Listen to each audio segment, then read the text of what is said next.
Allez, d'un entrepreneur à l'autre. Bonjour Nicolas Bouzou. Bonjour Dimitri, bonjour à tous. Alors on fait un point ce matin sur l'un des secteurs poids lourds de l'économie française, la pierre, l'immobilier. Où en est-on, Nicolas? Est-ce que les prix sont en train de baisser en ce moment? Très peu, à peine. Si on croise les données des notaires qui ont un peu de retard et celles des agents immobiliers, on peut dire que les prix sont en très légère baisse sur un an au début de l'année 2023.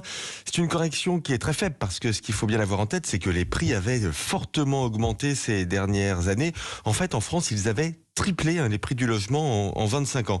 Ce qui était logique parce que la demande était forte en raison de la faiblesse des taux d'intérêt et puis en raison aussi de mouvements démographiques. Il y a de plus en plus de divorces, de gens qui vivent seuls, le vieillissement de la population, donc une demande forte et une offre contrainte. Les logements, on peut pas en construire comme ça rapidement autant qu'on veut. On a donc des niveaux de prix dans les villes, surtout qui sont un véritable problème social, en particulier pour les plus jeunes.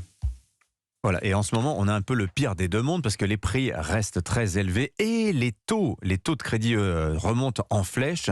Ils deviennent extrêmement difficiles à obtenir, Nicolas. Et ouais, exactement. Je rappelle que le taux d'endettement maximum accepté par les banques en France est de 35%. Alors, ce taux devrait être légèrement relevé d'ici quelques jours, mais vous avez raison, les taux d'intérêt sont désormais supérieurs à 3% sur 20 ans. Les apports personnels demandés par les banques sont de plus en plus importants, environ 20% de la transaction.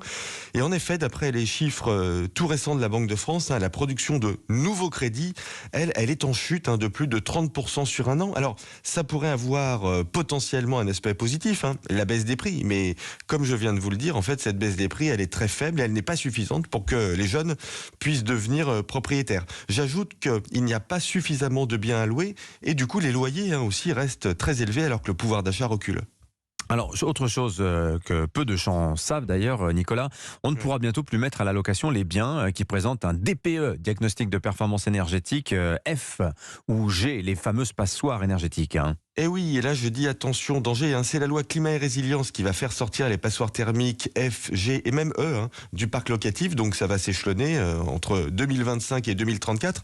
Robin Rivaton, qui est l'un des meilleurs spécialistes de l'immobilier en France, pense que cette loi est très difficile à appliquer. Il attend l'émergence de ce qu'il appelle un immobilier gris, un marché de logements anciens qui ne respecte pas les réglementations environnementales, mais qui sont mis en location par des propriétaires pas très inquiets du non-respect de la loi. Ça va faire sortir de nombreux biens du marché et pousser à la hausse les loyers. Attention que l'immobilier ne devienne pas une bombe sociale, on a déjà ce qu'il nous faut dans ce domaine. Signature Europe 1, Nicolas Bouzou. Merci beaucoup Nicolas, à demain. À demain.